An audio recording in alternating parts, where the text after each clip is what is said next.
Sean todos y todos bienvenidos a un nuevo capítulo de actualización del medio de Radio F5. Nos escuchas en vivo a través de Radio Frecuencia Renca en el dial 7.5 FM y su página web www.frecuenciafm.cl. También nos puedes escuchar de forma diferida en Spotify, iVoox, Apple Music y YouTube como Radio F5. Mi nombre es Ariel Flores y como siempre me acompaña mi panel de especialistas. Vanessa Marín, ¿cómo estás? ¿De qué vamos a hablar hoy? Muy bien, gracias Ariel. Hoy vamos a estar hablando de una actualización presidencial sobre los candidatos que se vendrían para esta nueva elección presidencial del periodo 2022-2026. Esta se va a realizar el 21 de noviembre de este año en conjunto con las elecciones de senadores, de diputados y también de los consejeros regionales. Vamos a estar un poco hablando de esa actualización que se viene y que ha estado pasando durante estos meses también. Muchas gracias, Vane. Tamara Molina, ¿cómo estás? ¿De qué vamos a hablar hoy? Hola Ariel, bien, muchas gracias. Y bueno, hoy también tenemos este retorno a clases tan ansiado que durante toda la pandemia estuvo expectante el momento, el ministro Figueroa insistiendo mucho, así que hoy fue el super lunes, así que les vamos a estar dando detalles de cómo se ha llevado este retorno y también cómo se ha dado y cómo lo ha manejado el gobierno, el colegio de profesores, el colegio médico, las polémicas que han pasado, todo eso se los contamos hoy. Gabriela Piña, ¿cómo estás? ¿De qué vamos a hablar hoy? Hola Ariel, hoy vamos a estar conversando sobre el plan de vacunación a nivel general y por sobre todo cómo lo ha estado llevando el gobierno desde su inicio. Por último, pero no menos importante, Maya Belis, ¿cómo estás? ¿De qué vamos a hablar hoy? Hola Ariel, muchísimas gracias. Hoy día vamos a hablar, bueno, la misma línea que comentó mi compañera Gabriela Piña, en cómo seguirá progresando este plan de vacunación, cuál es el calendario correspondiente. Muchas gracias, chicas. Recuerden que también nos pueden seguir en nuestras redes sociales, radio.f5 en Instagram, en Facebook, para también informarse de todo lo que está sucediendo en el país a través de todo el contenido que estamos generando. Bueno, chicas, vamos a hablar inicialmente por toda la carrera presidencial, que ya estamos con nuestros precandidatos. Algunos ya salieron desde que nosotros terminamos nuestra temporada, así que van entrando otros nuevos, otros todavía no confirman, entre un montón de cosas. Vane, no sé si nos puedes dar una introducción de todo lo que está sucediendo con todo este panorama presidencial. Claro, como ya le venía adelantando, se van a realizar este 21 de noviembre las elecciones de senadores, diputados presidenciales y también consejeros regionales. En caso de ser necesaria una segunda vuelta, es decir, en el caso de que ningún candidato haya obtenido más de la mitad de los votos emitidos, se va a realizar una votación nuevamente el día 19 de diciembre. En esta ocasión están programadas unas primarias para el 4 de julio, de las que van a ser partícipe varios partidos que la verdad todavía no están del todo confirmados. Sí podemos hablar de una confirmación un poco más segura del partido de la UDI. Por otro lado también tenemos a Unidad Constituyente, Chile Vamos, que están ahí como casi al sí, a la aprobación final. Y bueno, durante este tiempo, durante este mes de grabación, que nos estuvimos grabando durante febrero, volvimos ahora en marzo, como nuestros auditores que nos siguen desde hace harto tiempo nos pueden estar siguiendo. Lo que ha pasado es que durante febrero se han mantenido los resultados de la encuesta GADEM de los, digamos, los líderes que han estado llevando estos resultados con la pregunta de quién creen que será el próximo presidente. Como se pueden imaginar, Lavín sigue encabezando esta encuesta con un 16,4%, seguido de Pamela Giles con un 13,6% y posteriormente Daniel Jadwe con un 12,5%. Eso estaría siendo actualizado cerca de él a inicios de febrero. El 1 de febrero salieron estos resultados, estamos a la espera ahora de los de marzo. Y bueno, eso sería más o menos lo que ha estado pasando durante este mes. Como bien nos adelantaba Ariel, están como un poco indefinidas estas primarias, hay muchos conflictos entre medios, decisiones que tomar tanto de los partidos para ver a quién van a llevar finalmente a las presidenciales. Tenemos esta disputa entre Lavín y la alcaldesa Evelyn Matei, la que confirmó que no se renovaría para las elecciones comunales de su comuna. Y bueno, eso tenemos un poco de introducción, digamos. Efectivamente, porque recordar que esto igual funciona con pactos. Por ahora el único pacto confirmado, o por lo menos que ya tiene un avance, que es la Chile Vamos, que tenemos que Evópoli, la UDI y Renovación Nacional van a realizar una primaria. Y los candidatos que ya están por lo menos asomándose a esta posible primaria es Ignacio Briones, representando a Evópoli. La UDI todavía no tiene definido su candidato, si es que va a ir con 2 candidatos o con uno. Como decía la Vane, una competencia entre Joaquín Lavín y Evelyn Matei. A esto se le suma Mario Desbordes, que es un candidato proclamado por el Partido Regionalista Independiente, el PRI, pero con mucho apoyo del partido que él presidió, que es Renovación Nacional, que decidió dar libertad de acción porque muchos también de sus militantes querían votar por el que para mí una de las grandes sorpresas dentro de las encuestas, que es Sebastián Sichel, que la Vane dio los 3 primeros, pero el cuarto no es Matei, no es Paula Narváez, no, es Sebastián Sichel. Un nombre que nosotros en su momento dijimos, ojo con Sichel, va a ir empuntando en la encuesta, y ahí está en un fuerte 4º lugar, que si un descuido puede hacer que sea un candidato de Chile Vamos. Y después tenemos Unidad Constituyente, que es la que nosotros denominamos nueva mayoría, concertación. Ahora están en Unidad Constituyente, que sería el PPD, que hizo su primaria interna dando sorpresivamente ganador a Heraldo Muñoz, como uno veía un poco más a Francisco Vidal como el candidato, pero los militantes decidieron que Heraldo Muñoz sea su representado. También en una primaria que participó Jorge Tarud. A esto se le suma Pablo Narváez, que es la candidata del Partido Socialista, Jimena Rincón, que también ganó una primaria interna de la Democracia Cristiana, que se le ganó a Alberto Undurraga con una victoria bastante aplastante entre ellos dos. Y a esto se le podría... Bueno, esto también se le suma al candidato del Partido Radical, que es Carlos Maldonado, senador del partido y también presidente. Y esto quizás se le podría sumar a Marco Enrique Sominami, que el PRO le solicitó a este personaje político que participara como su representado, pero todavía no tenemos respuesta. Además tenemos que Marco Enrique Sominami tiene suspendido sus derechos democráticos producto de una acusación de corrupción en los casos de Odebrecht acá en Chile. Así que por ahí tenemos que Marco Enrique Minami también puede participar. A esto le podemos sumar a el Frente Amplio con Gabriel Boric, que es el nombre que más suena, se presentó como disponible, pero al mismo tiempo tiene muchas dudas, como es un candidato que todavía deja cosas bastante frías. Y después tenemos que a esto sumarle a Pamela Giles, que todavía no confirma su candidatura presidencial, pero el día de hoy generó un poco de polémica, producto de que ella supuestamente no fue mencionada en una publicación en La Tercera. Entonces, esto hace dar señales que Pamela Giles puede ser candidata presidencial, a pesar de que no hay ninguna confirmación abanderada por el Partido Partido Humanista. Gracias, Vané. Por el Partido Humanista. Y a esto se le puede sumar a Daniel Jadwe y Jaime Mulet, que es del Partido Regionalista, Federación Regionalista Verde Social, y a Daniel Jadwe, que ahí se podría generar otra primaria más. Hasta ahora, todos los candidatos de partidos son esos, los que por lo menos se han proclamado. A esto se le puede sumar un montón de candidatos independientes que pueden surgir entre medio, como en cada elección, que pueden ir surgiendo, pero lo que más suenan son los que acabo de nombrar. Ahora, chicas, Tamara, Gaby, Amaya, no sé si me pueden como comentar, sobre todo como esta carrera presidencial, a quién ven más fuerte. Por ejemplo, una de las cosas que siempre discutimos es el dejar cargos. Por ejemplo, Daniel Jadwe va a la reelección por Recoleta. Entonces tenemos que eso le puede quitar peso. Sabemos que Lavín y Matei no van por la reelección tanto en Providencia como en Las Condes.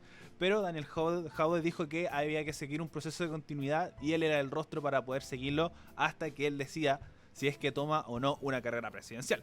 Así que, Tami, no sé si me puedes comentar cómo has visto a los candidatos, cuál te llama más la atención, cuál ves un poco más desconocido pero puede dar una sorpresa, entre otras cosas más, el tema del funcionamiento de las primarias. Claro, sí, como decías tú, primero me llamó mucho la atención, que lo hemos hablado también en otros programas, es el tema de la responsabilidad de los cargos, que sobre todo la Vane siempre dice, cuando sale alguien de un ministerio, sale alguien de un municipio, como pasó por ejemplo con Rodrigo Delgado en su momento para pasarse al Ministerio del Interior.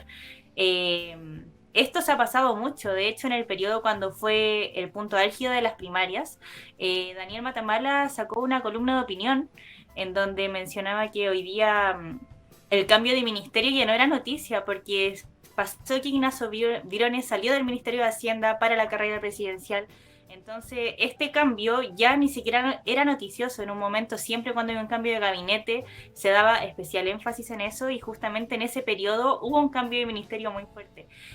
Respecto a los candidatos, claro, como tú decías, dio una sorpresa por mi parte, creo yo, en las primarias del Partido por la Democracia, ya que Francisco Vidal, por lo menos por ese sector, es un candidato muy bien evaluado, es una persona, es un personaje. Podemos decir que él junto a Joaquín Lavín están siempre en los matinales, son ya unos personajes. Y Heraldo Muñoz es un polo totalmente opuesto a Francisco Vidal. Entonces el resultado de esa primaria fue bastante sorprendente, porque Heraldo Muñoz no es una persona que se caracterice por tener un carisma, con una llegada a la gente, no se conoce mucho sus ideas sobre lo que está pasando con la contingencia. En cambio, Francisco Vidal es una persona que está ahí opinando constantemente frente a lo que acontece todos los días. Entonces, sorprendente ese resultado. Y por otra parte, siento que dado ese resultado de esa primaria del Partido por la Democracia, salieron de un escape, porque yo creo que la realidad es que Heraldo Muñoz no es un candidato de la oposición que sea muy fuerte, y como respuesta a eso, entre el Partido por la Democracia y el Partido Socialista definieron que va a haber una primaria entre esos dos, para que o Paula Narváez o Heraldo Muñoz vayan a la primaria oficial del 4 de julio dentro de ese sector. Entonces, en ese caso, igual podríamos evaluar que yo creo que se puede fortalecer durante el tiempo la figura de Paula Narváez, primero porque tiene el respaldo de Michelle Bachelet, que fue una presidenta que, si bien terminó con niveles muy bajos de apoyo, tiene un gran respaldo de toda la oposición. Y si Paula Narváez logra posicionarse, podría ser un hombre que logra hacer pelea también con los candidatos fuertes que por alguna parte están presentándose por parte de Chile Vamos, como Sebastián Sichel, que está dando sorpresas, Joaquín Lavín, que también es un personaje, Evelyn Matei, que también está muy presente con la alcaldía de Providencia. Entonces hay mucho que analizar de estos candidatos, y ahí tenemos que ver cómo se va dando esta situación y cuál finalmente es el que sobresale más de toda esta competencia que ya partió. Sí, por ejemplo, el caso muy sorpresivo el de Paula Narváez, ex ministra vocera de gobierno de Michelle Bachelet, tuvo el beneplácito de Michelle Bachelet para que ella fuera su candidata, pasando por encima, por ejemplo, de Álvaro Elizalde, también ex ministro de Bachelet y actual presidente del Partido Socialista. Y también tenemos un nombre que se me olvidó, que es el de Marcelo Díaz, también ex ministro de Bachelet, que se presenta como independiente pero muy cercano al Frente Amplio, así que también ahí puede haber otro candidato en esta primaria que se podría generar con el Partido Comunista Humanista y el Frente Amplio. Entonces ahí también tenemos que estos nombres sorprenden, que ya puede presentarse como una candidata firme, y creo que por lo menos yo es la que veo más firme. Como decía la Tami, Heraldo Muñoz puede ser un muy buen político, pero carisma tiene bastante poco. No es un candidato que llame la atención, que venga a romper los esquemas, lo mismo que Jimena Rincón, sobre todo con la DC, que está cada vez más en caída, por lo menos en popularidad. Amaya, no sé si nos puedes agregar algún candidato que te llame la atención, que puedas comentar. ¿Vane? ¿Algo que comentar antes? Quería corregir algo cortito, que es la información que dimos. De acuerdo a una entrevista realizada a Evelyn Matei por el medio de Pauta, ella sí confirmó que quería una reelección de su comuna para los comicios el día 11 de abril. Entonces, corregir esa cosita, solo Jadwe y Lavín serían los que, solo Lavín el que se descartó. Se mantendría Jadwe y Matei para las reelecciones en su comuna en la alcaldía. En la alcaldía de Providencia. Sí, yo también recuerdo que se pudo haber visto eso, pero qué bueno que se ratificó esta información. Ahora sí, Amaya, no sé si tienes algo más que agregar respecto a las precandidaturas presidenciales que van a ocurrir el próximo 4 de abril para las elecciones que van a hacer este mes de noviembre. Sí, bueno, respecto a lo que dijo la Tami, también me sorprendió bastante que haya ganado Heraldo Muñoz por sobre Francisco Vidal. Quería agregar una información, y es que dentro de los votos, Muñoz obtuvo el 54% de los votos, mientras que Francisco Vidal se quedó con un 43%. Y bueno, por último estaba Jorge Traut con un 3% de los votos. Esa cifra me sorprendió bastante porque siento que Francisco Vidal tenía mucha más popularidad al respecto. Y también me sorprendió mucho Sichel, dentro de los candidatos, Sebastián Sichel, por el hecho de haber sido un personaje tan criticado. Así que eso es como lo que más me impacta dentro de estas opciones para futuros candidatos. Y eso. Gracias, Amaya. ¿Algo más? Perdón, sí, y antes que quería como recordar, y no sé si es que a ustedes les pasa también, que siento que también podría llegar, no se ha descartado también la posibilidad de que José Antonio Kast también esté dentro de los candidatos. De hecho, el Partido Republicano le reveló a Radio Duna sus intenciones de asumir una nueva candidatura presidencial una vez que se constituya el partido en 4 regiones. Así que no hay que olvidar también otro posible candidato para la presidencia. Efectivamente, José Antonio Kast, que la pasada elección tuvo un 10% de los votos, un porcentaje no menor, que incluso lo llevó este porcentaje a participar de forma no con gran extensión, en las franjas del apruebo y el rechazo, y a esto también se le puede sumar a las candidaturas por los constituyentes, que también el Partido Republicano va a presentar a hartos candidatos, y sobre todo con una figura como José Antonio Kast en redes sociales que siempre genera conversación. No me sorprendería que esto apareciera en la papeleta de noviembre. Gaby, ¿algo más que agregar respecto a todo que está sucediendo con los candidatos presidenciales? Bueno, la verdad es que mayor información de la que han agregado las que han mencionado mis compañeras. Yo creo que no se podría agregar tanto más, pero en general me llama la atención que dentro de los candidatos presidenciales más populares se encuentren los alcaldes. Tenemos a Joaquín Lavín, Daniel Jadwe, que desde hace ya mucho tiempo lidera las encuestas, y también Evelyn Matei, que también creo que se relaciona mucho con la fuerte popularidad que han alcanzado los alcaldes a nivel general desde el estallido social, diría yo. Así que eso es como lo que más me llama la atención. Y respecto a ese mismo punto, también agregar otro de los resultados de la encuesta de CADEM respecto a las primarias presidenciales, que me llamó la atención, respecto a las expectativas de las personas encuestadas, independiente de las preferencias que se tuviera respecto a los candidatos presidenciales. Un 12% cree que Joaquín Lavín será el próximo presidente de Chile, mientras que Daniel Jadwe se encuentra en el segundo lugar con un 7%. O sea, Joaquín Lavín ahí lidera como la opinión de las personas en cuanto a que, a pesar de que quizás ellos no van a votar por Joaquín Lavín, él lidera la oposición presidencial. Mira, yo encuentro que también es un factor súper importante que yo les voy a proceder a preguntar a ustedes, que es quién creen que va a ser el próximo presidente de Chile. Hemos nombrado hartos candidatos, pero yo siento que no hay nada claro. A diferencia de años anteriores, cuando se postuló Bachelet, era como muy claro que iba a salir Bachelet. Y lo mismo pasó con Piñera, que cuando se postuló Piñera todos sabíamos que iba a ser el próximo presidente de Chile. Pero ahora las cosas están muy difusas. Tenemos rostros nuevos como Sichel, Giles, que tuvo ahora este periodo parlamentario donde la rompió. Puede aparecer Boric, puede aparecer Latorre, también el único senador del Frente Amplio. Entonces hay varios nombres nuevos y todo se ve muy difuso, que mucha gente dice, por ejemplo, Paula Narváez puede salir como una opción de la oposición como relación a cómo todo lo que se presentó en el estallido social. Y también, sobre todo con un mal gobierno de Sebastián Piñera, se ve muy raro de que sea un mismo gobierno de derecha el que toma el poder. Entonces como se generan muchas dudas, pero al mismo tiempo después está Lavín diciendo que es la opción número 1 para la gente. Así que está el panorama muy difuso y ahora les procedo a preguntar ¿qué les parece? Como ¿cuál puede ser el próximo presidente de Chile? Voy a partir contigo también.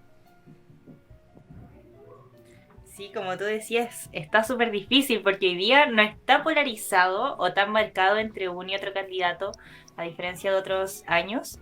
Y siento que se adelantó mucho porque el año pasado estuvimos en el tema de los constituyentes, de la conformación, y de repente salía un candidato presidencial.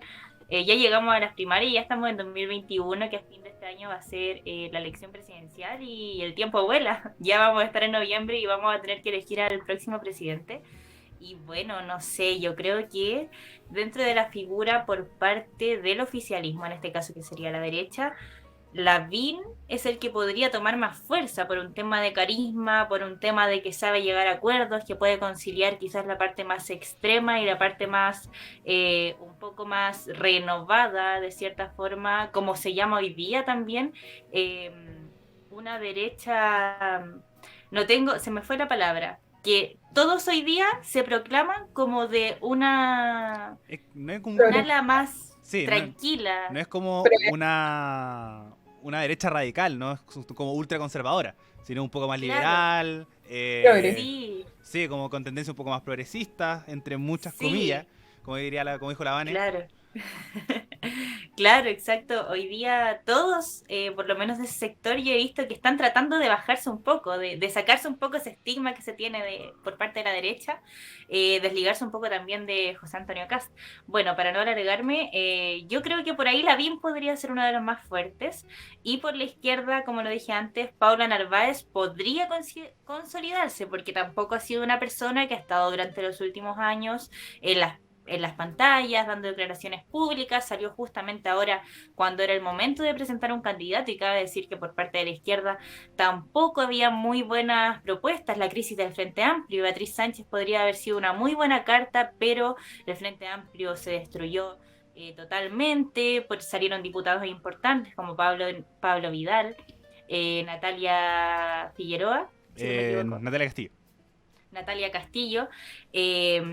Entonces, el Frente Amplio se debilitó, Beatriz Sánchez finalmente tuvo que optar por irse como constituyente, entonces Paula Narváez por ahora sería, si hubiera ganado Francisco Vidal, apostaría por él. Una pelea entre amigos, diría yo, por parte de la oposición, Francisco Vidal, por parte de la derecha, Joaquín Lavín, pero lamentablemente no tuvimos ese privilegio de verlo, así que ahí estaremos al tanto a ver qué sucede con eso. Sí, una carrera presidencial que al mismo tiempo sea muy interesante, como desde el punto de vista nuestro, de la prensa. Por lo mismo, hay muchos candidatos, mucha opción abierta, distinta, en relación a años anteriores, que uno veía al resto de los candidatos y decía, no sé por qué estaban acá para presentar candidatura, pero sabíamos que iba a salir Piñera y que iba a salir Bachelet. Sí. Vane, ¿cuál es tu visión de los candidatos? La verdad para mí es bastante incierta, todavía no me quiero arriesgar con nada. Siento que el camino que se viene de aquí en adelante también con el proceso de constituyente va a definir muchas cosas. Estamos muy cerca del proceso constituyente también en estas primeras elecciones, entonces siento que todo va a depender de cuán organizados se constituyan finalmente y se definan por fin los mismos partidos políticos a la interna. Hay mucha división todavía. Bien, hemos estado conversando sobre lo que está pasando dentro de la UDI con Matei y con Lavín, que ni hablar también desde la oposición. Pero bueno, por mi parte, siento que todo depende. Está todo como muy en una cuerda floja entre qué va a pasar. Todavía quedan varios meses, todavía algunos se puede equivocar, todavía la opinión pública va a valer mucho aquí, entonces, como bien saben, también ha estado pasando hace unos meses con Hadwe, que también han intentado como tenerle muy mala propaganda. Yo lo he visto muy seguido, a pesar de que no soy adheriente de Hadwe, sí he visto mucho intento de mala propaganda, entonces queda mucho tiempo todavía se puede descubrir cierto tipo de cosas, uno nunca sabe, pero sí quiero hacer como un hincapié en algo que mencionó la Tami justamente respecto a Beatriz Sánchez. El día de ayer, Giorgio Jackson estuvo conversando con Iván, y no recuerdo el apellido del periodista, pero que sale en Mesa Central, en Canal 13, sobre justamente qué fue lo que pasó con Beatriz Sánchez y cómo ver el panorama desde el Frente Amplio con esta posible candidatura de Boric. Él menciona que, como digamos, a manera personal hay un apoyo por parte de él, a manera profesional él sabe que es una persona, digamos, profesional, muy apta para el cargo, y al mismo tiempo habla de un cierto apoyo de parte del Frente Amplio, pero como ustedes bien saben, no es un apoyo total, todavía no hay nada confirmado. Y por el lado de lo que estaban conversando respecto a Beatriz Sánchez, él habla y hace una autocrítica también como partido de que ellos pudieron haber apoyado más a Beatriz Sánchez Está esta autocrítica, como les menciono, que pudieron haber hecho más y haber sacado finalmente la presidencia con Beatriz Sánchez para el periodo que estamos viviendo en este momento. Entonces recomiendo esa entrevista, la verdad estuvo bastante buena y intenta dejar un poco bien claras las cosas respecto a cuál ha sido la visión y cuál fue la visión en ese tiempo respecto del mismo partido.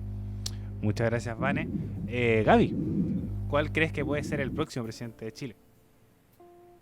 La verdad es que estoy en una situación similar a la Vane. Siento que decir un nombre ahora, como que en realidad nada es seguro en este punto. Siento que hay muchas figuras políticas, tomando en cuenta lo que mencionaba antes. Yo creo que desde el estallido social, como que la política en sí llama mucho más la atención de la sociedad, y eso ha hecho que muchas figuras políticas ganen más popularidad y haya una gran cantidad de figuras, como mencionabas tú, Ariel, en estas próximas presidenciales. Entonces, la verdad es que mencionar una ahora, no sé si podría, yo por las encuestas, por la popularidad, por cuánto se ven y por cuánto conocen las personas a los candidatos, diría que Joaquín Lavín sí es como una figura fuerte por el lado de la derecha. La verdad es que por la oposición no sé si podría mencionar un nombre. Al igual que la Tami, creo que Narváez podría conseguir un poquito más de popularidad durante este tiempo, pero la verdad es que no me siento como segura para mencionar una carta fuerte por parte de la oposición. Espero que durante este tiempo aquellas figuras políticas que quizás no se han visto tanto durante este último tiempo puedan mostrarse un poco más y para que se definan mejor también. Gracias, Gaby. Y por último, Amaya. Bueno, claramente, definitivamente, como tú decías, Ariel, y todas mis compañeras lo han dicho, es un panorama de incertidumbre, pero yo creo que va como más inclinado a los que tienen más popularidad, que yo creo que vendría siendo, obviamente, Joaquín Lavín y Daniel Jadwe. Realmente creo que esas son como las piezas fundamentales, aunque sí, me sorprende muchísimo la gran cantidad de candidatos que se han mostrado dentro de esta lista, que como bien tú comentabas, y las chicas han estado comentando durante todo el rato. Así que yo creo que esas son como las cartas más fuertes realmente. Pero bueno, la vida da muchas vueltas y también muchas sorpresas, así que realmente no sabemos, sobre todo después de panoramas tan difíciles de afrontar como lo es el estallido, como lo es la pandemia. Así que veamos qué se teje. Muchas gracias, chicas. ¿Algo más que agregar antes de pasar al siguiente tema? ¿No? Recuerden que están escuchando Actualizando el Medio a través de Frecuencia Radio 107.5 FM en Renca, y también nos pueden escuchar en www.frecuenciafm.cl. Bueno, chicas, vamos a pasar al siguiente tema, que es el retorno a clases presenciales después de la crisis de la COVID-19. Amaya, no sé si nos puedes introducir este tema, decir qué estaba sucediendo hace un par de meses y qué sucedió también con el tema de qué se presentaba para el retorno de clases el día de hoy.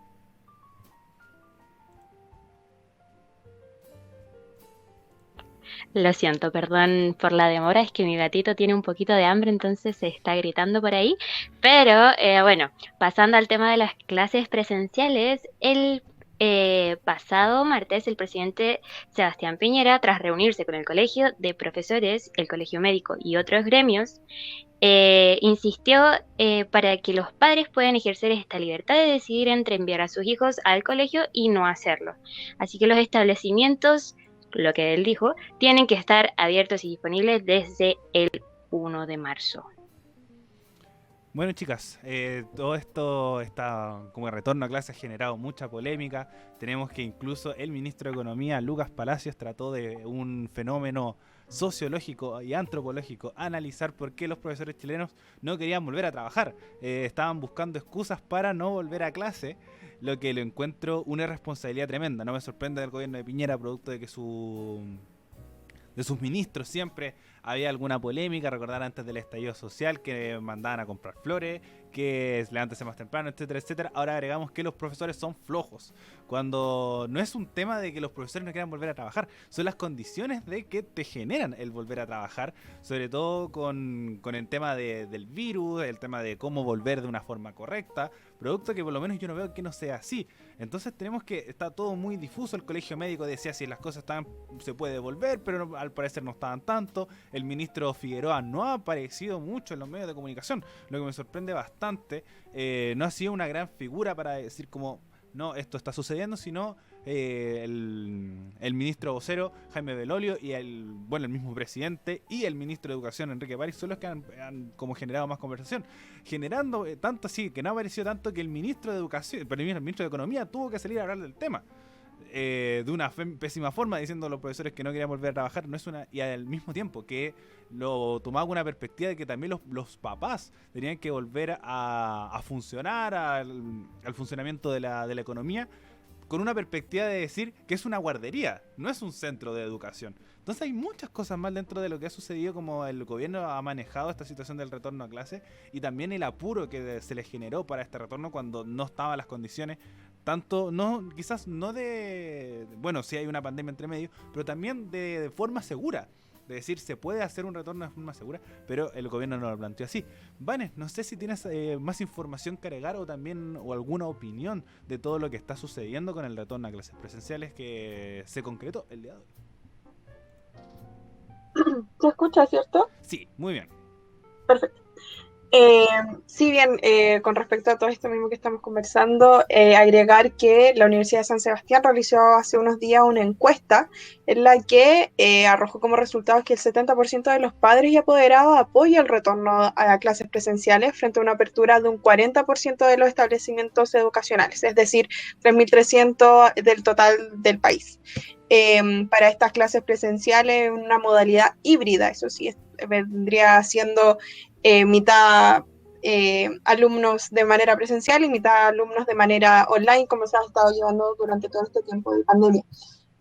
Para prevenir los contagios en las aulas, se implementaron, o así es como se mencionó por parte del presidente, cuadrillas sanitarias en los colegios para educar a la comunidad y así fortalecer las medidas del autocuidado.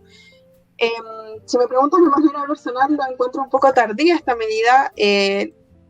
Totalmente necesaria, sí, nunca está de más, no es innecesaria, pero sí encuentro que la educación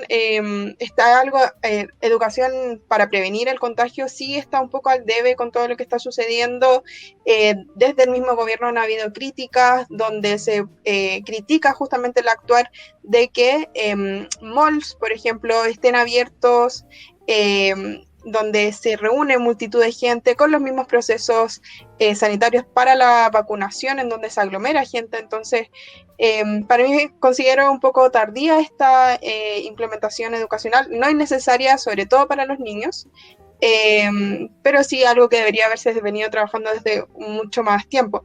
De acuerdo a lo que señalan desde la Asociación Chilena de Municipalidades, más del 80% de las comunas del país no se hará efectiva la presencialidad de los estudiantes de los establecimientos. Entonces estamos hablando de un amplio rechazo hacia esta medida de retornar a clases de manera presencial, dado que hay un análisis de por medio en de que no están realmente las condiciones, y bueno, eso finalmente queda a decisión de los mismos padres y apoderados, en los que ellos sí deciden o no llevar a sus hijos a estos establecimientos.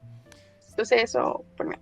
Sí, hay que destacar de que esta información que decía la Vane, de todos estos como municipios que se presentaron en contra, son con colegios municipales, vale destacar. Esto no incluye ni a la educación particular subvencionada, ni a la educación particular. Entonces, como generalmente estos colegios particulares sí tienen un retorno, o por ejemplo hay comunas como la comuna de Santiago, la comuna de La Reina, la comuna de Peñalolén, que van a ser efectivos, o hicieron efectivo en realidad el retorno a clases. Gaby, ¿qué nos puedes agregar respecto a toda esta polémica que se ha generado por el retorno a clases presenciales en medio de una pandemia mundial de la COVID-19? Sí, en torno a eso quería agregar unas cifras respecto a unos informes epidemiológicos sobre justamente el contagio que se da entre los niños o menores de edad, que son justamente los que van al colegio. Por ejemplo, el informe epidemiológico entregado por el MinSal el 22 de febrero indica que entre 0 y 9 años hay más de 38.000 casos de contagio por COVID-19 entre hombres y mujeres, y entre 10 y 14 años hay 23.747 contagios. Y por otra parte, un informe de la doctora en salud pública y académica de la Universidad de Valparaíso, Catalina Gómez Hidalgo, señaló que la letalidad de niñas, niños y adolescentes en nuestro país es mayor que la observada en Estados Unidos, Alemania e Italia. Entonces, claro, finalmente se da esta discusión entre si finalmente es bueno o malo que los niños vuelvan a clases. Yo he leído varias noticias en torno a este tema, que hay expertos que señalan que hay menor contagio entre los menores de edad, hay otros que señalan que por un lado está esta realidad de que quizás los niños el contagio es menor como el cómo les afecta el virus es menor que en los adultos. Sí está el tema de que ellos son una posible fuente de contagio para familiares, para adultos que vivan con ellos. Entonces siento que en este tema afectan muchísimos factores también, no solo el tema como epidemiológico o tema salud, sino que también hay muchísimos factores, pero entre ellos, por ejemplo, el tema de la desigualdad que hay en la educación chilena, que finalmente hay niños que durante todo este tiempo no han podido desarrollar clases o no han podido fomentar los aprendizajes que debieran estar recibiendo porque van a colegios municipales y porque no tienen los recursos para poder conectarse a clases en línea. Entonces siento que en este tema en particular afectan muchísimos factores y eso quería agregar respecto a este tema. Es un factor súper importante el tema de la brecha digital. Amaya, no sé si quieres agregar algo más a esta discusión. Ay, es que no sé si escucho mal, pero le escuché Catalina Gómez Hidalgo a la Gaby y es Catalina González Hidalgo, por si acaso, la académica de la Universidad de Valparaíso. Y respecto al mismo tema de la brecha, también igual hay como, es que este es un tema tan complicado porque tiene tantas aristas. También se puede ver, por ejemplo, la brecha en cuanto a los insumos básicos sanitarios que van a necesitar los colegios, porque, por ejemplo, los municipales igual no disponen de tantos recursos. En ese sentido, igual el Estado tampoco es tan, digamos, estuve leyendo por ahí una columna de opinión que decía que lo recomendado por el MinSal es que un niño por sobre 3 metros cuadrados deben haber como de distanciamiento social. Pero esto se tiene que atender como según también la cantidad de niños y también la edad. Es sumamente importante eso. También, bueno, la seguridad de entrada, la seguridad de salida, el lavamanos, la disposición de alcohol gel, que esos son insumos básicos necesarios, y esto tiene que estar también de acuerdo a la cantidad de aforo permitido de los niños que vayan. La sanitización y la ventilación de las salas también son algunas medidas mínimas que el MinSal aporta, pero no todos los establecimientos están diseñados de una forma que esto se permita hacer. Entonces es una medida que siento que está como muy mal organizada por lo general. Y además que también, bueno, yo no sé ustedes, pero por lo menos la enfermería de mi colegio era horrible, o sea, era agüita de hierbas o parchecurita lo que te ponían. Entonces, en este mismo momento, ¿qué pasa con también los enfermeros y enfermeras que de los que dispone cada establecimiento educacional? Eso por un lado, y creo que sí, eso era. También, bueno, propulsar el desarrollo cognitivo y social por parte de los alumnos, porque si bien entendemos que, a ver, como con lo que dijo el Ariel, que se había dicho que los profesores eran unos flojos y que no querían trabajar, etcétera, siento que es una frase tan, o sea, mal por donde uno la mire realmente, porque a los profesores les ha costado tanto hacer clases, es un desafío pero grandísimo. Yo tengo a mi familia profesores, tengo 2 profesores en mi familia, y a uno de ellos, por lo menos porque la otra no está haciendo clases, uno de ellos que hace matemática y física, lo he visto trabajar así hasta horas muy tardes, mucho más de las que trabajaba antes. Vale destacar que los profesores siempre se llevaron pega para la casa, eso es sabido, y ahora se amplía muchísimo más, el desafío es mucho más alto, y también los dispositivos no todos los disponen. Así que realmente no hay que hablar de la boca para afuera. Siento que es algo que hay que meditar, sentarse a meditar, planificarlo bien. Y eso, al fin y al cabo, estos personajes, el ministro de Educación está urgido porque simplemente los resultados no fueron los esperados. fueron muchísimo más bajos que obviamente los del 2019, entonces la gente se tienden a desesperar, pero hacen estas medidas que al fin y al cabo no van a tener ninguna solución tampoco, siento yo. Coincido mucho con lo que dice la Maya. Creo que es un tema de también como no planificar bien las cosas. Sobre todo que teníamos un precedente que era el retorno a clases de cuartos y terceros medios. El mes de, si la memoria no me falla, en octubre, donde hubo imágenes de colegios vacíos. Absolutamente vacíos. No llegó ni un alumno. Entonces, si teníamos ese antecedente, desde ahí tendrías que haberte sentado a discutir la situación. El Ministerio de Educación ha brillado por su ausencia. El ministro Raúl Figueroa ha hecho muy mal las cosas. Y bueno, el Ministerio de Educación allá desde, por lo menos en este gobierno, ha sido un ministerio muy abandonado, con rostros que no han sabido manejar bien las situaciones. Tenemos un antecedente de Marcela Cubillos, un nombre que generó mucha polémica en su estancia en el Ministerio de Educación, y creo que la educación aquí está viendo muchos problemas que tiene. Por ejemplo, Tami, tú estudiaste en un colegio donde había muchos cursos con muchas alumnas. No sé si me puedes decir más o menos cuántas alumnas eran por sala y cuántos cursos eran por nivel. Claro, en el Liceo 1, que es un colegio público, por ejemplo, que justamente en este momento confluyen alumnos de todas las comunas. Esto queda en Santiago Centro, llegan alumnas de Maipú, de Quilicura, de Estación Central, de Colina, de Buin. Entonces imagínense ese caos que sucedería en este momento en pandemia, con comunas que algunas están en fase 3, fase 2, cuarentena. En ese caso, 45 alumnas por sala con 12 letras, 12 cursos por nivel. Entonces creo que también todo este problema da una lección también de cómo es la educación chilena. Piensen que en un colegio municipal ni siquiera hay jabón, nunca, en la normalidad, para lavarse las manos. ¿Cómo va a ser ahora en pandemia, que es totalmente necesario que haya jabón, que esté ahí los inspectores, los profesores, insistiendo que vayan al baño? Así que al igual que todos ustedes, coincido en el diagnóstico de que esto fue muy encima, partiendo por ejemplo con el calendario de vacunación, que cuando partió no se incluyó a los trabajadores de la educación, a los profesores, y en este momento se plantea hoy que ya partió este retorno a clases con el denominado superlunes, siendo que ni siquiera todo el personal de la educación aún está vacunado y ni siquiera tiene la segunda dosis. Entonces es un tema que está ahí súper difícil, súper encima, por lo mismo también se dio toda esta discusión.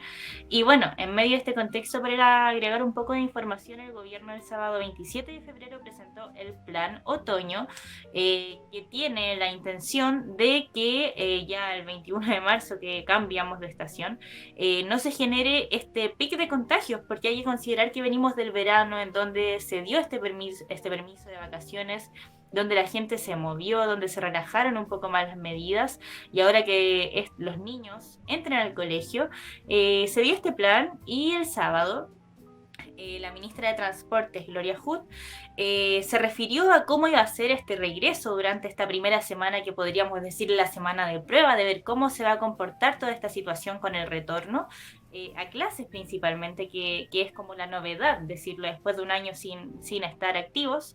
Y la ministra indicó que se va a mantener el proceso de sanitización diaria en los buses, y que se va a poner toda la capacidad en la calle del transporte, y para facilitar la movilidad de las personas y reducir los tiempos de exposición en el sistema. Y me llama mucho la atención que se habla del tema de la aglomeración, pero por ejemplo es cosa de ir al metro ahora en tiempos de vacaciones, donde se supone que el transporte público está mucho más vacío. Desde las 5:30 de la tarde en el metro no hay distanciamiento social. Cabe considerar también que en el metro, en el transporte público, tampoco hay temas de sanidad. Por ejemplo, tú vas al metro y no encuentras dispensadores de alcohol gel. Está ahí el contacto, no hay nada de medidas de seguridad. Bueno, también señaló la ministra de Transportes que va a haber fiscalización y van a fortalecer la trazabilidad, por ejemplo, en los alrededores de los colegios, en las cercanías de los colegios van a estar ahí tomando test para ver si hay personas ahí en los lugares donde haya más más aglomeración de gente. Y por otro lado también el ministro del Trabajo, Fernando Arap, hizo un llamado a preferir el teletrabajo y también a que la empresa haga una organización distinta de los horarios de entrada y de salida, de que algunos trabajadores entran a las 8, a las 9 o que hagan turnos distintos, porque finalmente si entran todos a las 8 de la mañana, claramente el caos se va a ver. Aunque, bueno, hay que ver cómo se va a comportar, como decía yo, esta semana de prueba, ya que la novedad para mí es el colegio, porque el trabajo se ha ido manteniendo a lo largo de toda la pandemia. Yo creo que la gente finalmente ya se adaptó con el tema del trabajo, pero el colegio es el principal foco del retorno a clases, de cómo se va a dar este tema con las personas. Y además hay algo súper importante, que son niños. Un factor sumamente importante y creo que es una de las cosas que nos genera más discusión. Bueno, chicas, ¿algo más que agregar antes de pasar al siguiente tema? Yo solo quería como resumir un poco lo que mencionaban las dos chicas, Amaya y Tamara, sobre finalmente cómo esto viene resultando en solo una falta de comunicación, o al menos como yo lo veo, por parte de los ministerios, tanto de educación, de salud, como de transporte y telecomunicaciones. En el fondo estamos hablando de que hay una necesidad de que los chicos más pequeños, sobre todo por lo que comentaba Maya, las habilidades comunicativas y cognitivas que se están perdiendo, y que difícilmente puedan recuperar ya distintos escenarios de los que somos más adultos, de los chicos que van en educación media, un poco más grandes. Claro, está esta necesidad de que ellos retornen, pero tampoco hay una comunicación de por medio en donde el Ministerio de Educación hable con el Ministerio de Telecomunicaciones, en donde se le pida por medio del Ministerio de Salud que los transportistas estén vacunados como piso mínimo, digamos. En el fondo los chicos necesitan movilizarse, no todos llegan en furgón y aún así los mismos tíos del furgón, digamos, necesitan esta vacuna. Entonces estamos hablando, considero yo, de una falta de comunicación total entre estos ministerios al no ponerse de acuerdo en que, claro, sí, tenemos prioridades, pero cómo afrontarlo, cómo tomar decisiones sabiamente finalmente. Eso quería agregar, y al respecto de esto mismo, que también vamos a estar conversando ahora sobre el plan de vacunación, mencionar que al respecto la ministra de Transporte, Gloria Hood, mencionó que en cuanto a esta calendarización todavía no estaba planificado que los mismos transportistas estuvieran dentro de la calendarización planificada del Ministerio de Salud para ser vacunados. Varios sindicatos le han solicitado ser vacunados, sin embargo, ella menciona que aún no están dentro de la lista y que de aquí a marzo estarían listos, y bueno, estamos hablando hoy 1 de marzo y todavía no hemos visto resultados, entonces eso quería aportar solamente. Muchas gracias, Vane. Chicas, ¿algo más que agregar antes de pasar al último tema del programa del día de hoy? ¿No? Perfecto. Recuerden que están escuchando, actualizando el medio a través de Radio Frecuencia Renca 107.5 en Renca, y además nos pueden escuchar en www.frecuenciafm.cl. Bueno, chicas, vamos a pasar al último tema del día de hoy, que es el plan de vacunación. Tami, no sé si nos puedes introducir de todo lo que ha sucedido con el plan de vacunación desde diciembre hasta el día de hoy, o por lo menos esta semana que vamos a seguir así hasta junio. Sí, ya llevamos más de 2 meses, partimos a fines de diciembre del 2020, comenzó este proceso de vacunación para el personal de salud, que fue el primer grupo en que se concentró este calendario de vacunación con la vacuna Pfizer, y ya luego se creó este calendario que partió con los adultos mayores con la vacuna Sinovac. Bueno, y ya partimos hoy día con el otro grupo de adultos mayores entre 64 y 60 años que se va a vacunar durante toda esta semana, y paralelamente junto a los profesionales de la educación entre 39 y 23 años. Ahí cada día se va a dividir. Cabe recordar que el calendario de vacunación lo pueden encontrar en la página oficial del Ministerio de Salud, sale detallado para que las personas puedan ir a vacunarse y puedan finalmente estar protegidas, sobre todo los adultos mayores y los profesionales de la educación, que ya van a tener que estar presentes en sus lugares de trabajo.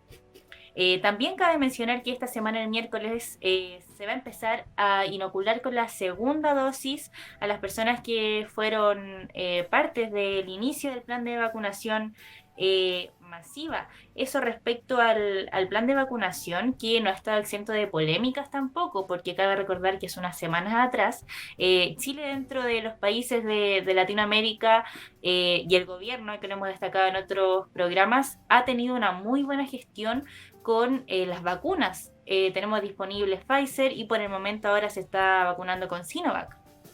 Entonces, por ejemplo, en un medio de prensa peruano se llamó el turismo de la vacuna en nuestro país, que generó una polémica tremenda, ya que en la información oficial de nuestro calendario decían que sí se podían vacunar los extranjeros, y bueno, luego se generó polémica con los dichos Andrés Alaman, diciendo que no se iban a vacunar, saliendo del paso rápido, luego los dichos de los otros ministros, por París también en las conferencias. Entonces hubo mucha polémica con el tema de la vacunación en Chile. Por otro lado, también el tema del calendario, porque si bien se hizo un calendario oficial, cada municipio adoptó sus propias medidas de vacunación. Se ha tornado un poco la independencia de cada municipio en torno a quién vacuna, o también por los matinales se ha visto a los alcaldes diciendo: si va un matrimonio de adulto mayor que tiene 80 y otro de 78, lo vacunamos al tiro. Entonces se ha hecho mucho hincapié desde el gobierno a respetar el calendario de vacunación. Entonces han habido muchas polémicas en este periodo, pero por lo menos ya en Chile tenemos la vacuna, y hay que ver cómo se comporta esta semana, y cómo se da también el tema de que los profesionales de la educación tengan ya su dosis. Sí, ha sido hartas las polémicas que se esperaban que sucedieran. Por ejemplo, de personas que se vacunan sin que corresponda que las vacunen. Por ejemplo, se habla mucho del vacuna gate, con personas que se adelantan en la fila. En Curicó se robaron dosis de la vacuna Sinovac. Y al mismo tiempo tenemos que se habla esto mismo, que las vacunas sobran. Gente, no sobran las vacunas. Siempre es algo que se tiene que manejar. El tema de la inmigración es un factor súper importante que podríamos discutir en otros programas, pero hay muchas cosas alrededor de las vacunas. Gaby, no sé si tienes alguna información que agregar de todo lo que está sucediendo con el plan de vacunación en Chile. Sí, quería agregar dos cosas importantes. La primera es respecto a la cantidad de dosis que hay en este momento en el país. Recordemos que la semana pasada, entre el jueves 25 de febrero y viernes 26, llegaron 4 millones de dosis de la vacuna china Sinovac, y junto a 4,3 millones que ya se habían recibido, suman alrededor de 8.300.000 dosis actualmente en el país, por lo que esa es la cantidad de dosis que hay actualmente. Y en Chile la cantidad de personas inmunizadas sobrepasan los 3 millones, y la aspiración del gobierno es inocular a otros 3 millones en las próximas semanas. Esto va a requerir de un calendario de vacunación bastante funcional, porque alcanzar este objetivo significaría realizar aproximadamente 300.000 vacunaciones diarias durante los próximos 15 días de marzo. Recordemos que durante febrero, las primeras semanas de vacunaciones, se alcanzaron números importantes como 200.000 vacunas diarias, pero ya a fines de febrero este número fue bajando. Así que por parte del gobierno se espera que el número de vacunaciones diarias se aumente a medida que vaya avanzando el calendario de inmunización. Y por otra parte, otra información que quería agregar es respecto a la como popularidad, por así decirlo, o cómo han destacado los medios internacionales el plan de vacunación que se ha llevado aquí en Chile, como mencionaba la Tami, en varios medios internacionales. Se ha destacado este tema. Entre ellos encontré una nota de BBC Mundo, que se titula Coronavirus en Chile, las claves que explican la exitosa campaña de vacunación contra el COVID-19 en el país sudamericano. Y voy a mencionar como los factores que esta nota recopila, que fueron los que hicieron que Chile tuviera como este exitoso, hasta el momento, plan de vacunación. En primer lugar, tenemos la compra anticipada de vacunas, que hasta ahora Chile tiene comprometidas más de 35 millones de vacunas, de las cuales 10 millones son de la estadounidense Pfizer, otras 10 millones de Sinovac, y el resto de AstraZeneca, Johnson & Johnson, y la plataforma COVAX, que es una plataforma impulsada por la Organización Mundial de la Salud. Y también está en conversaciones, según destaca esta nota, comprar dosis de la vacuna rusa, Sputnik V, creo que se dice. Y también destaca que Chile fue el primer país en América del Sur en comenzar la vacunación contra el COVID, lo que también ha permitido que, como que sea un proceso exitoso.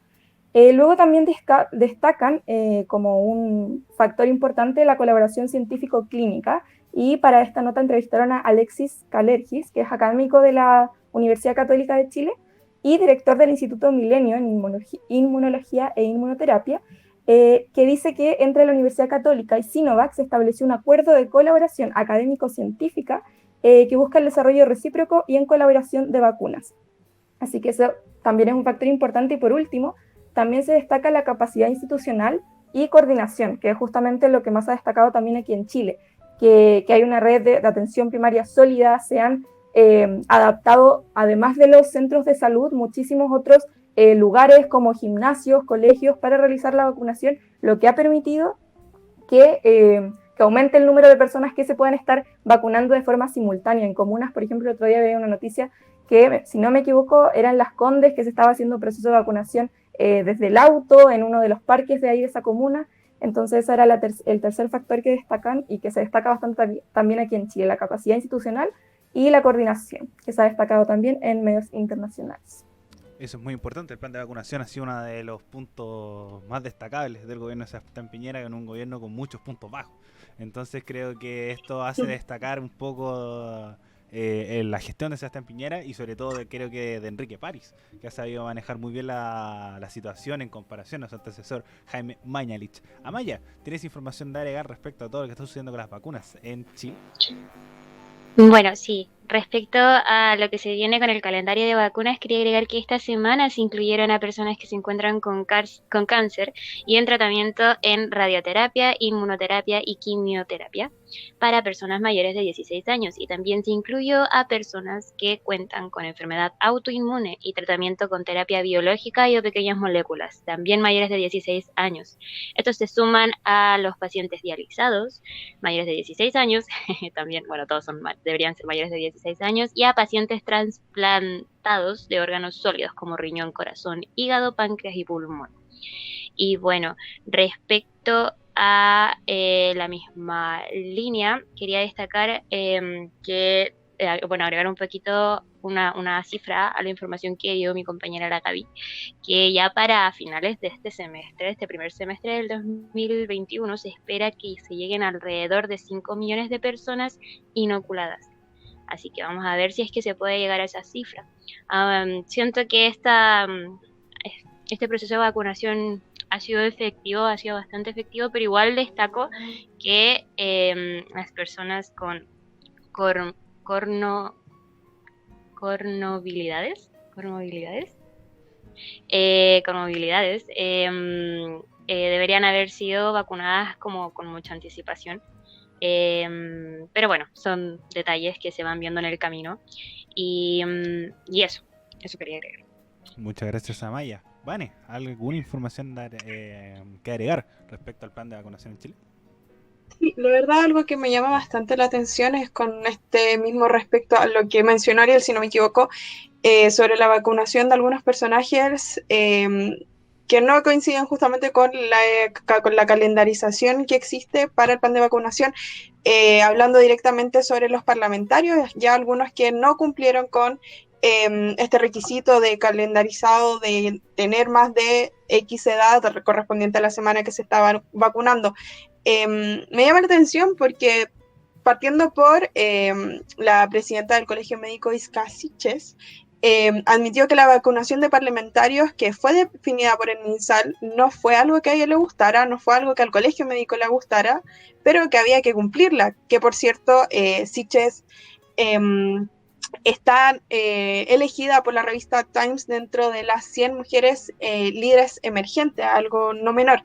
Pero bueno, fuera de eso me llama mucho la atención porque hasta hace el día sábado pasado en Argentina, Perú, también Ecuador, hemos visto movilizaciones muy fuertes por lo que fue, digamos, el tráfico de vacunación, de inoculación a personajes cercanos a la presidencia y, digamos, digamos, conocidos de personajes de poder, finalmente en Argentina sobre todo, donde accedieron a estas inyecciones de manera secreta y anticipada. Entonces, si ustedes recuerdan, hace un par de días pusieron, por ejemplo, dentro de estas manifestaciones que marcaron gran tendencia, cadáveres a las afueras de lo que fue la Plaza de Mayo en Buenos Aires, Argentina, cadáveres con los nombres de personas conocidas de estas figuras, digamos, por ejemplo, el conocido del presidente se llamaba Juan.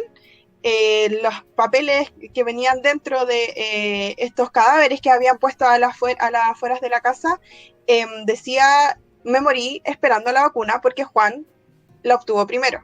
Entonces me llama la atención que aquí haya pasado tan desapercibido este plan de vacunación, en donde aún así ciertos parlamentarios lograron vacunarse de manera anticipada y no cumplieron con este requisito de las edades que se estaban solicitando correspondiente a cada semana, a cada periodo.